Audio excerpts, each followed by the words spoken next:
இல்லை மிரட்டலுக்காக இவர் இந்த மாதிரி பேசுகிறாரா? ஐயா நீங்கள் தான் இதுக்கு கொஞ்சம் விளக்கம் கொடுக்கணும். கேள்வியே கொதர்க்கமாக அந்த சீமான் மேலேயே இருக்கிறீங்க பாரு, கவனம் மாறாமல் எல்லாரும் சேர்ந்து போஸ்டிங்கெல்லாம். அந்த தோழர் என்ன சவால் விட்டார் ரோட்டில் நின்றுட்டு? இதே சவால் விட்டார், குண்டை வீசுவோம் நாங்கள்லாம் எப்பயோ பார்த்தவங்க சொன்னாரா இல்லையா? ஏன் அவங்க அரசு அவர் மேலே வழக்கு போடல, சீமான் மேலே வழக்கு போட்டுச்சு? கலைஞர் அறியாமையில் பேசின பேச்சுக்கள் அதெல்லாம் இன்றைக்கு இல்லை. அவர் பேசினது போன நூற்றாண்டில் பேசினார், 20ஆம் நூற்றாண்டில் பேசின வார்த்தை அந்த வார்த்தை. அதை சொல்லலை அவர், எந்த நூற்றாண்டில் வேணாலும் இருக்கட்டும், அது ஒன்றும் பிரச்சனை இல்லை. ஆனால் அந்த வார்த்தை அவர் அரசியல் செய்யும்போது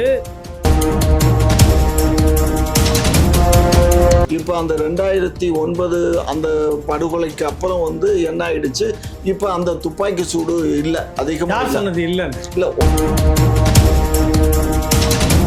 அதிகாரத்தில் இருந்தீங்க, 10 வருஷம் இருந்துட்டு இருந்தீங்களே, என்ன பண்ணிட்டீங்க, என்ன செய்தீங்க? ஆக்கப்பூர்வம் மற்றவங்களாம் இருந்தாக்கா வேறு மாதிரி கேட்பாங்க, என்ன பழிச்சு கீழ்ச்சிங்க அப்படி இப்படின்னா அதெல்லாம் பேச மாட்டேன். நான் நியாயமாகவே பேசுகிறேன். என்ன நீங்கள் இருங்க, என்ன சீமான் இன்னைக்கு அரசியல் பண்ணுறாருங்க, சீமானுக்கு மேலே 1000 கேள்வி வைக்கிற நீங்கள் ஒரு அதிகாரமும் இல்லாத சீமானுக்காக இவ்வளோ கேள்வி கேட்டு படையெடுத்து சுற்றுறீங்க. உங்கள் கூட்டம் எல்லாம் இதை பேசிட்டாரு, அதை பேசிட்டாரு, இப்படி செய்யலாமா அப்படி செய்யலாமான்னு நீங்கள் 40 பேரை வச்சுக்கிட்டு இத்தனை ஆண்டு காலம் அதிகாரத்தில் இருந்துட்டு இருக்கிறீங்க. நீங்கள் ஒன்று கூட ஒரு செங்கல்ல கூட நீங்கள் ஒன்றும் உருவலை. இந்த விஷயத்தில் நீங்கள் கேள்விகளை மட்டும் சீமான முதலமைச்சர்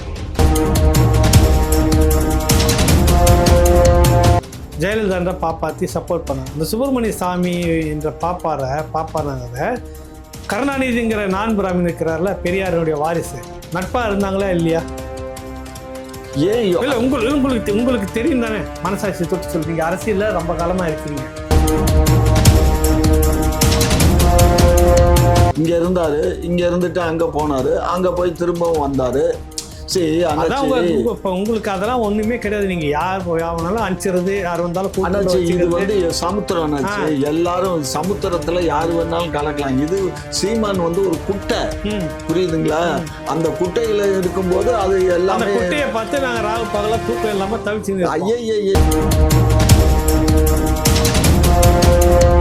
பாஜக கூட உங்களுக்கு எதிர்க்க திராணி இல்லை, பேசல, பேருக்கு போராட்டம் பண்ணிட்டு இருக்கிறீங்க. ஒத்தையா நிக்கல, 57 அசிங்கமா இல்ல, 57 நாங்க ஒத்தையா தான் நின்றோம்.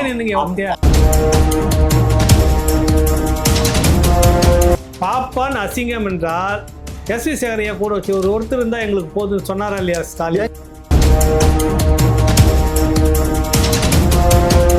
இதுக்கு என்ன பேரு? காங்கிரஸ் பண்ணதுக்கு அது புனிதமா? பாஜக காங்கிரஸ் ரெண்டும் ஒண்ணு அண்ணாச்சு. நீங்க 2 பேர் கூட சலாபம் வச்சுக்கிட்டு இருந்திருக்கீங்க, முதல்ல ஒத்துக்குங்க. வேற வழி இல்லை.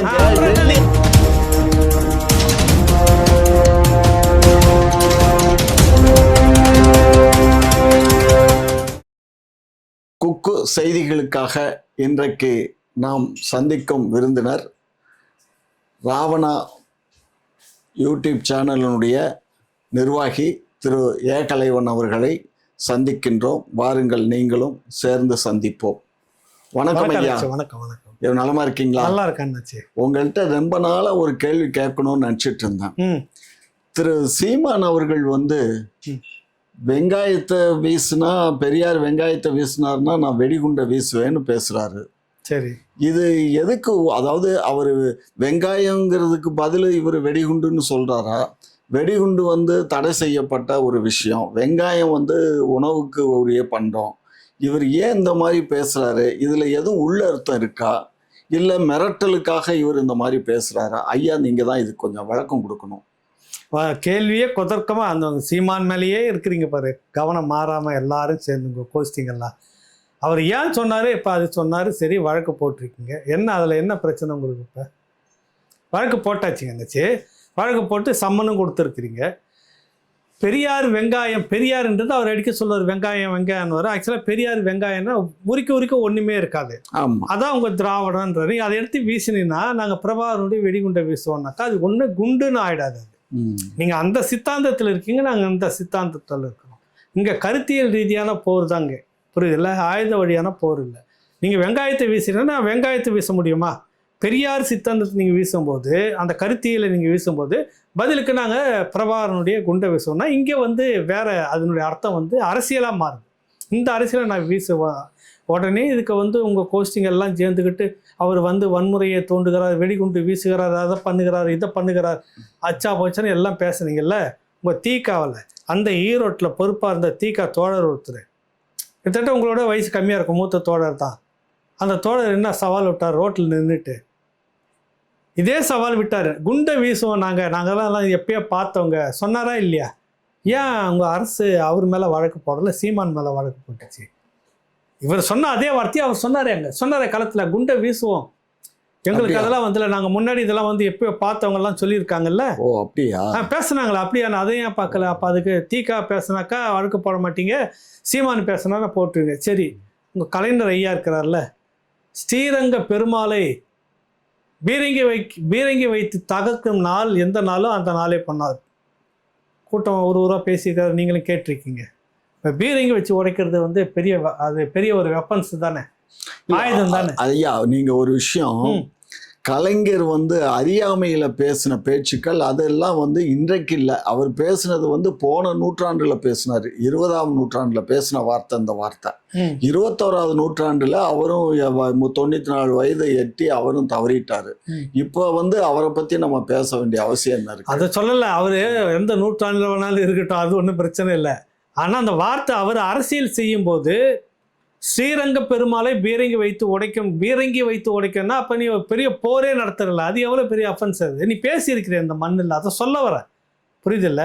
நூற்றாண்டு கணக்கு இல்லைங்க பிரச்சனை. நீங்கள் இங்கே பேசி அரசியல் செய்திருக்கீங்க, பீரங்கி வச்சு உடைப்போம் ஸ்ரீரங்க பெருமாளை அப்படின்னு சொல்லிட்டு வன்முறையாக நீங்கள் பேசியிருக்கிறீங்கன்னு சொல்ல வரேன். அதுதான் சீமானுக்கும் பொருந்தும். சீமானு பேசுனதை மட்டும் நீங்கள் எடுத்து பேச ஆரம்பிச்சிங்கன்னா இந்த மாதிரிலாம் பேசியிருக்கிறாங்கன்னு ஒரு உதாரணம் சொல்ல வர, புரியுதுல்ல உங்களுக்கு? ரெண்டாவது, சீமான் வந்து இந்த வெங்காயத்துக்காக நாங்க வந்து எங்களுடைய தலைவர் பிரபாகரனுடைய குண்டை வீசுன்னு சொன்னது இதுல மட்டும் இல்ல. ஏற்கனவே நமக்கு கச்சத்தீவுல வந்து என்னுடைய ஆட்சி நடந்தா கச்சத்தீவுல வந்து நான் நெய்தல் படையை உண்டு பண்ணுவேன், நெய்தல் படையை உண்டு பண்ணி என் தம்பிகள்கிட்ட நான் வெடிகுண்டை கொடுத்து இலங்கை மீது வீச வைப்பேன் அப்படின்னு சொல்லி ஒரு கூட்டத்துல பேசிட்டாங்க. இது எல்லாமே இந்த மாதிரி அங்கிருந்து வந்து உங்க திராவிட கூட்டத்துல இருந்து தானே வந்தார் அவரு.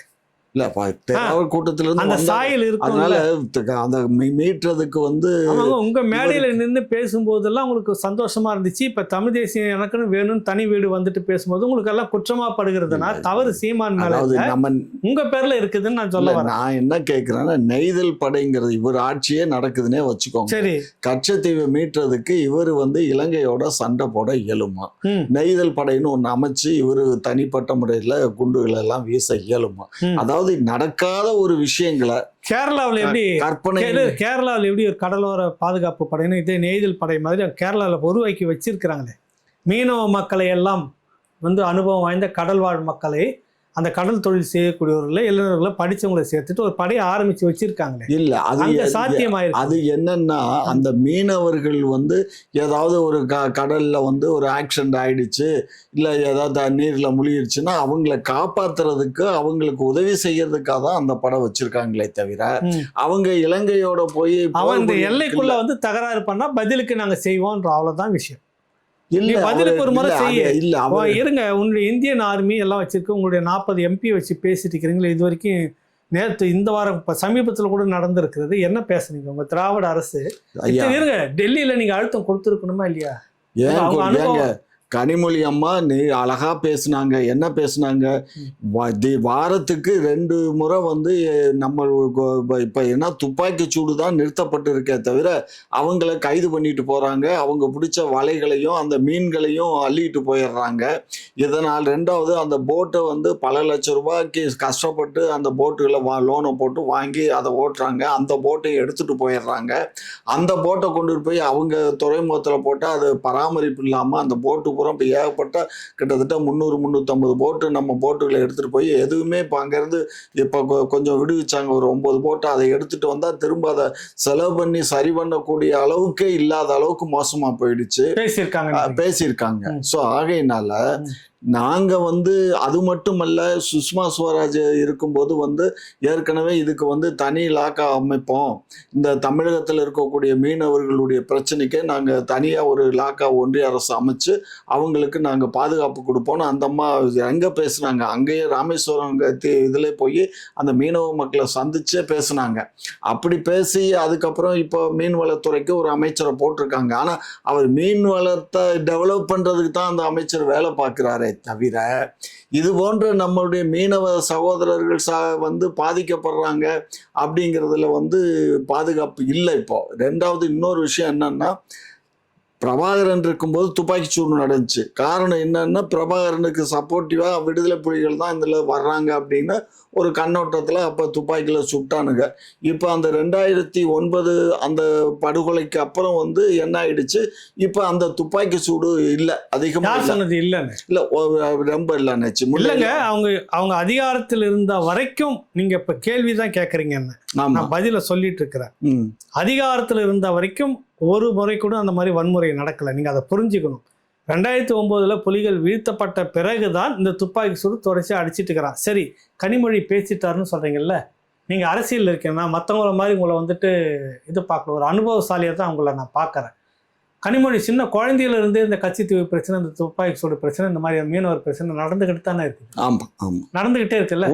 வளர்ந்து அவங்களும் ஆளாகி அவங்களும் எம்பி ஆகி அவங்க இப்ப வந்து பேசுற அளவுக்கு தொடர்ந்துகிட்டு இருக்குது. என்ன பண்ணுது உங்க திராவிட அரசு? என்ன பண்ண இயலும் மாநில, அதாவது இல்லங்க, உங்க 40 எம்பி எதுக்கு இருக்கீங்க? நீங்க என்ன அழுத்தம் கொடுக்குறீங்க? வெளியுறவு கொள்கையில நீங்க கொஞ்சம் தளர்த்ததுக்கான வழி நீங்க பண்ணுன்னு பேசுறதுக்கு இல்லாத உங்களுக்கு உண்டான எல்லாத்தையும் நீங்க கேட்டுக்கிட்டு வந்துடுறீங்க.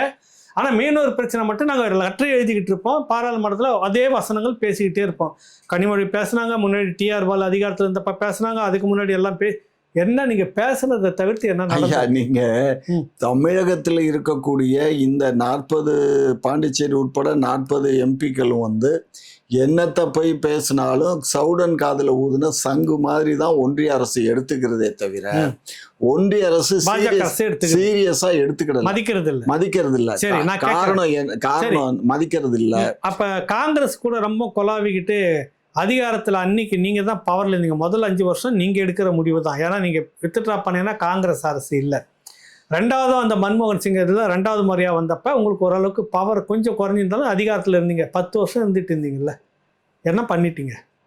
என்ன செய்தீங்க? ஆக்கப்பூர்வம். இது மற்றவங்களாம் இருந்தாக்கா வேறு மாதிரி கேட்பாங்க, என்ன பழிச்சு கீழ்ச்சிங்க அப்படி இப்படின்னா அதெல்லாம் பேச மாட்டேன். நான் நியாயமாகவே பேசுகிறேன். என்ன நீங்கள் இருங்க, என்ன சீமான் இன்னைக்கு வந்து அரசியல் பண்ணுறாருங்க, சீமானுக்கு மேலே 1000 கேள்வி வைக்கிற நீங்கள் ஒரு அதிகாரமும் இல்லாத சீமானுக்காக இவ்வளோ கேள்வி கேட்டு படையெடுத்து சுத்துறீங்க. உங்கள் கூட்டம் எல்லாம் எதை பேசிட்டாரு, அது பேசிட்டாரு, இப்படி செய்யலாமா அப்படி செய்யலாமான்னு நீங்கள் 40 பேரை வச்சுக்கிட்டு இத்தனை ஆண்டு காலம் அதிகாரத்தில் இருந்துட்டு இருக்கிறீங்க. நீங்கள் ஒன்று கூட ஒரு செங்கல்ல கூட நீங்கள் ஒன்றும் உருவலை. இந்த விஷயத்தில் நீங்கள் கேள்விகளை மட்டும் சீமானா முதலமைச்சர் சீமானை 40 எம்பி வச்சுக்கிறாரு, டெல்லியில் போயிட்டு பேசாமல் வந்துட்டு இருக்கிறாரு.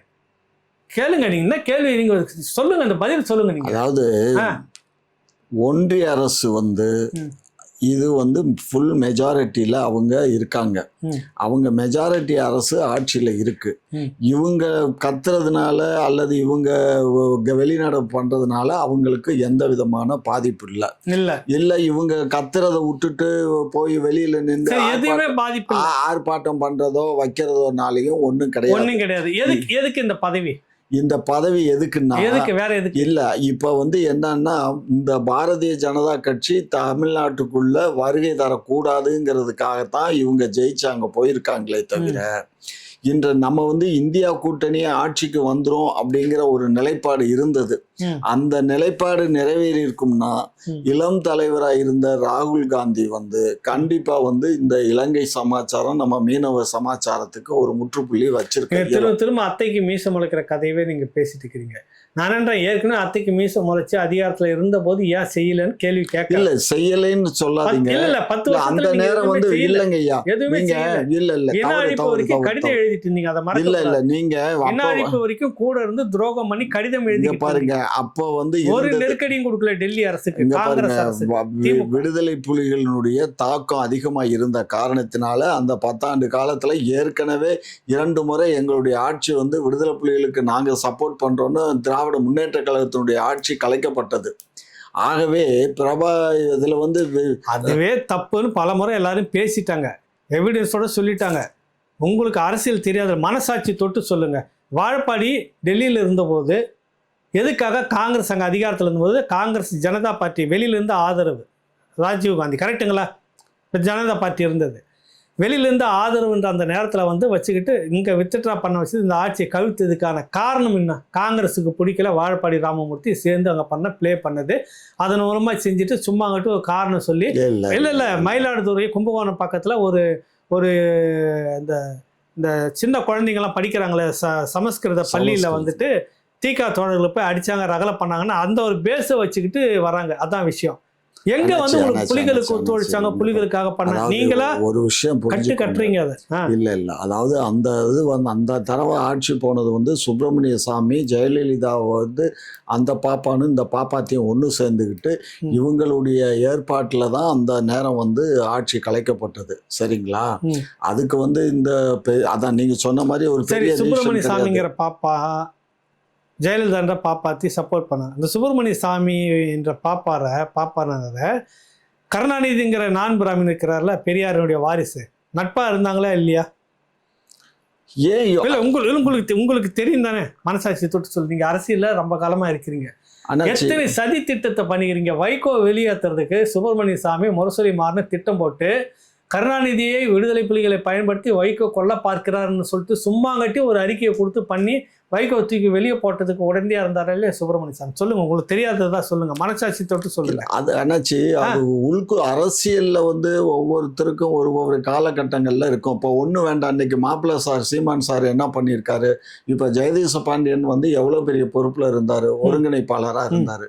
அவரையே தூக்கி அதாவது மாப்பிள்ளைகிட்ட ஒரு நல்ல பழக்கம் என்னன்னா, கட்சியை விட்டு நீக்கிறேன்னு எல்லாம் ஒன்றும் சொல்ல வேண்டியதே இல்லை. அதை அவங்களுக்கு கொடுக்க வேண்டிய அந்த இம்பார்ட்டன்ஸை குறைச்சிட்டாலே ஆட்டோமேட்டிக்கா அவங்களே கலந்து போயிடுறாங்க. சரி, இல்ல கட்சியை விட்டு விலகிறது நீங்க குறை சொல்றீங்க. கட்சி நான் என்ன சொல்றேன், எல்லா இடத்துலயும் அப்படித்தான். அன்றைக்கு வைகோ வந்து நீங்க ஒரு நடுநிலையாளராக யோசிச்சு பாருங்க. ஒன்றிய அரசு இருக்கு, காங்கிரஸ் அரசோ வேற ஏதோ ஒரு அரசு ஒன்றியத்தில் இருக்கு.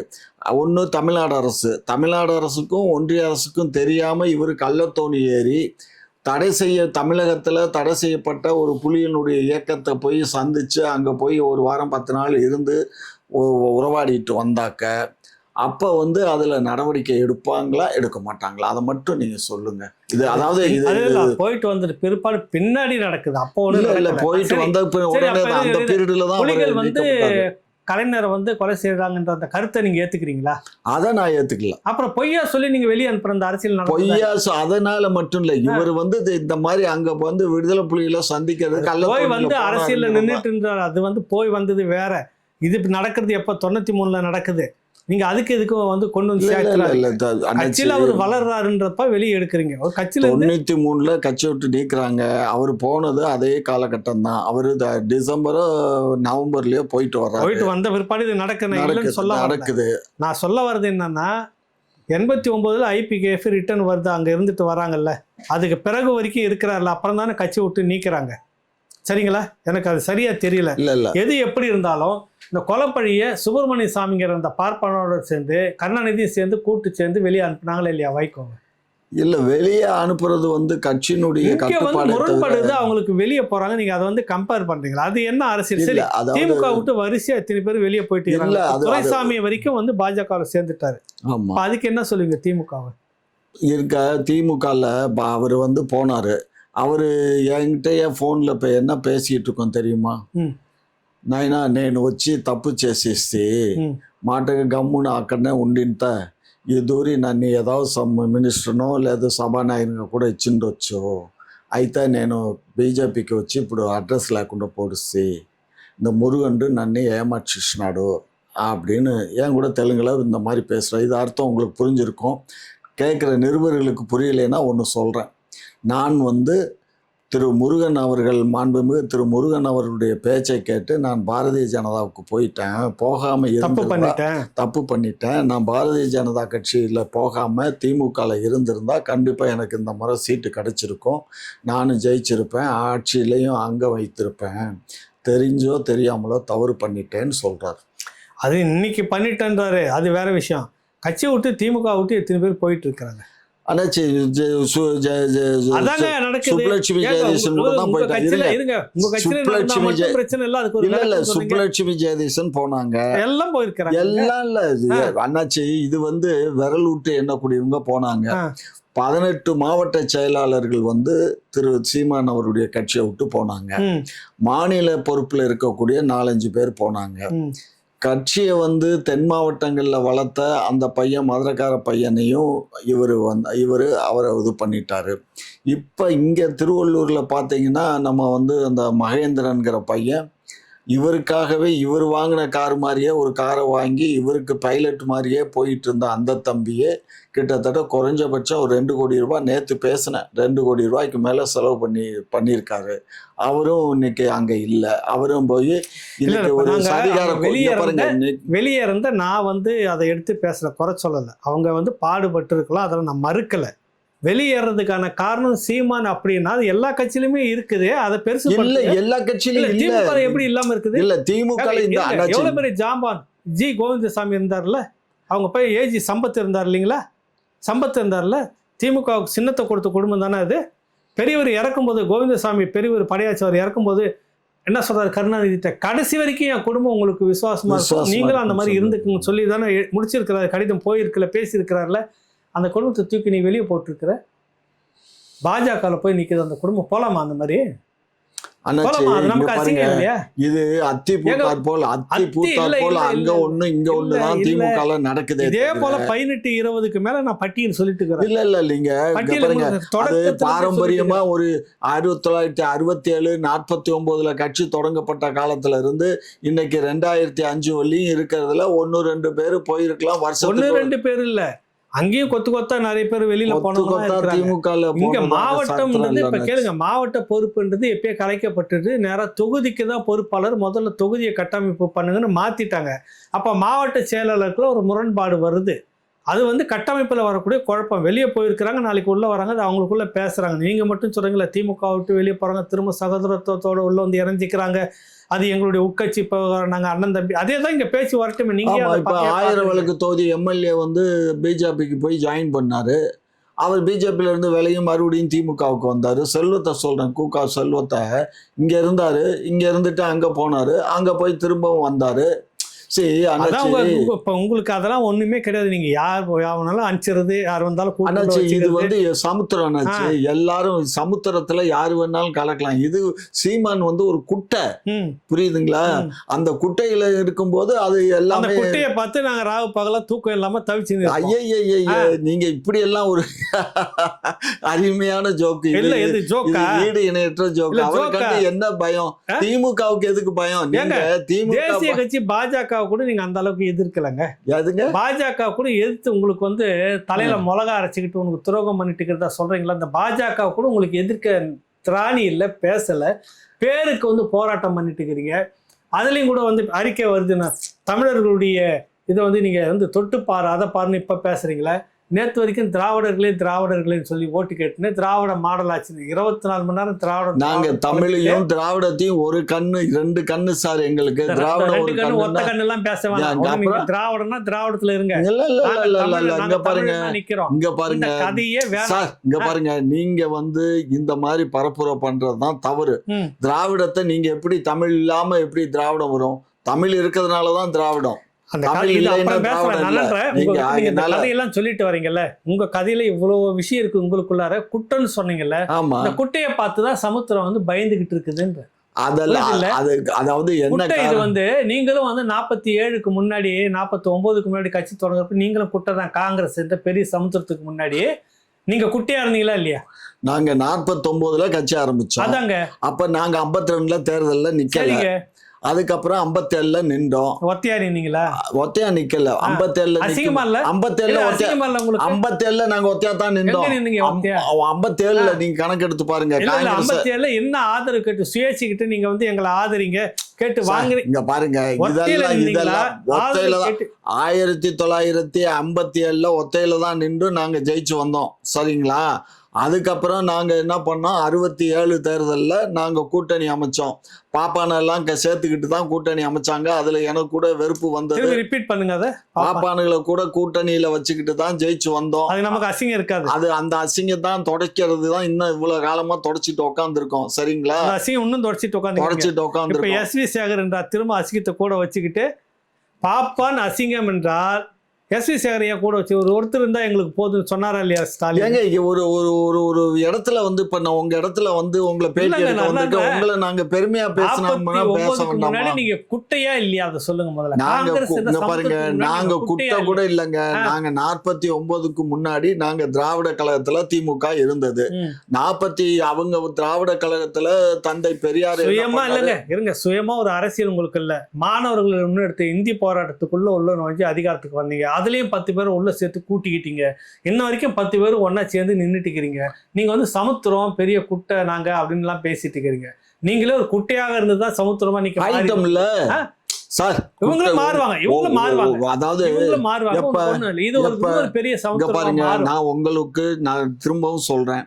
உங்களுடைய நண்பர் திரு சீமான் அவர்கள், எனக்கு அவர் நண்பர் இல்ல, உங்களுக்கு வெல்விஷர்னு வச்சுக்கோங்க. சரி. உங்க வெல்விஷர் வந்து எப்படியாவது, அதாவது ஆட்சி அதிகாரத்துல இருந்தா தான் மக்களுக்கு ஏதாவது செய்ய இயலுமே தவிர, நம்ம வந்து ஆட்சி அதிகாரத்துல இல்லாது போனா நம்மளால எதுவும் செய்ய இயலாது. இன்றைக்கு பாரதிய ஜனதா கட்சிங்கிற ஒரு யமன் வந்து இன்றைக்கு வந்து ஏற்கனவே இதுல வந்து மகாராஷ்டிரால வந்து கபாலீஸ்வரம் பண்ணிடுச்சு. அங்க அதே மாதிரி டெல்லியிலயும் கபாலீஸ்வரம் பண்ணியிருக்கு 20 ஆண்டுகளுக்கு பின்னாடி. அவங்க என்ன ஸ்ட்ராட்டஜி யூஸ் பண்றாங்க பாருங்க. ஏதாவது ஒரு கட்சிகளோட கூட்டணி வைக்கிறாங்க. ஏதோ 5 சீட்டு 10 சீட்டு ஜெயிச்சா எதிரி வந்து அதிகமா இருந்தா அவனை விலை கொடுத்து வாங்கி இவங்க ஆட்சி அமைக்கிறாங்க. நடக்கட்டும். இது என்னன்ற திமுக எத்தனை கட்சி தமிழ்நாட்டுல கபலீகரம் பண்ணுங்க பாருங்க. நாங்க எந்த கட்சி யோக்கியமா நீங்க சார் இருங்க, எத்தனை கட்சி நான் என்ன சொல்றேன், முஸ்லீம் லீக் எத்தனையா உடைச்சிங்க நீங்க? ஏங்க முஸ்லீம் ஜவஹர்லால் கட்சி பாருங்க, முஸ்லீம் லீக்ல எத்தனை பிரிவு இருக்கு தெரியுங்களா? ஒவ்வொருத்தரும் நாங்க உடைக்கலங்க. ஐயோ இறைவா, நாங்க உடைக்கவே இல்ல. நீங்க அப்படி சுத்தமான ஆளா நீங்க? பாருங்க ஏங்க முழுக்க வஞ்சகம். எத்தனை பேர் எத்தனை கட்சி உடைச்சு எவ்வளவு சின்ன பண்ணமாக்கி எவ்வளவு கபலீகரம் பண்ணிட்டு எவ்வளவு மிழிங்க. அது போலதான் வல்லவன் வையகத்தில் இது ஒரு விஷயம் புரிஞ்சு. நீங்க பண்ணதுக்கு போட்டியா பாஜக? இது அரசியல் சூத்திரம். அரசியல் சூத்திரம். நீங்க பண்ண அரசியல் சூத்திரம் பாஜக பண்ண மட்டும் கேந்திரமா உங்களுக்கு? அரசியல் கேந்திரம் தான் அது. அது அரசியல் கேடுகட்ட கேந்திரம். கேந்திரம் நீங்க பண்ணதுல நாங்க அரசியல் முழுக்க முழுக்க நாங்க பண்ணது வந்து அரசியல். அவங்க பண்ணது வந்து அரசியல்தனம். நான் இன்னொன்னு ரெக்கார்ட் பண்றேன். பாஜக தமிழ்நாட்டுல மட்டும் இல்ல, உலக அளவுல இந்திய அளவுல பண்ணக்கூடியதெல்லாம் அவசாரித்தனம் தான் பண்ணுதே தவிர உண்மையான ஒரு நேர்மையான ஆட்சி அது பண்ணல. காங்கிரஸ் வந்து கீழே அறிவாலயத்துல ரெய்டு விட்டுக்கிட்டு மேல தயாளம்மா கிட்ட விசாரணை நடத்திக்கிட்டு இங்க கீழே சீட்டு பேரம் பேசுனதுக்கு என்ன பேரு? என்னங்க இதெல்லாம் இவ்வளவு பெரிய கட்டுக்கதை, இவ்வளவு பெரிய புனையப்பட்ட வீடியோ இருக்குது, பேட்டி இருக்குது, நடந்ததுல நீ எந்த இடத்துல இருக்கீங்க? அப்படியா? நான் எனக்கு கேள்விப்பட்டது இல்லைங்க. அறிவாலயத்துல வந்து ரெய்டு மேல ராஜாத்தி அம்மாட்ட தயாளம்மாட்ட விசாரணை, சிபிஐ 2G விஷயத்துல கீழே சீட்டு பேரம் நடந்தது. இதுக்கு என்ன பேரு? காங்கிரஸ் பண்ணதுக்கு. அது புனிதமா? பாஜக காங்கிரஸ் ரெண்டும் ஒன்னாச்சு. நீங்க 2 பேர் கூட சலாபம் வச்சுக்கிட்டு இருந்திருக்கீங்க. முதல்ல ஒத்துக்குங்க. வேற வழி இல்லைங்க. டெல்லி அரசோட இங்க பாருங்க, அங்க நடந்தா மட்டும் உங்களுக்கு, சீமான் கிட்ட நடந்தா மட்டும் உங்களுக்கு அரசியல். டெல்லி பாஜகவுக்கு எதிராக நீங்க அரசியல் பண்ணல, சீமானுக்கு எதிராக அரசியல் பண்ணிக்கிறீங்கன்னு ஒத்துக்குங்க. இல்லங்க, பாஜக இங்க பாருங்க, அண்ணாமலை வந்து ஒரு புரட்டு பேர்வழி. அவர் ஒரு IPS ஆபீசரா இருந்து வந்தாலும் கூட அவருக்கு வந்து இந்த கிரிமினல்களோட பழகின காரணத்தினால அவர் கிரிமினல் வேலை தான் பாக்குறாரு.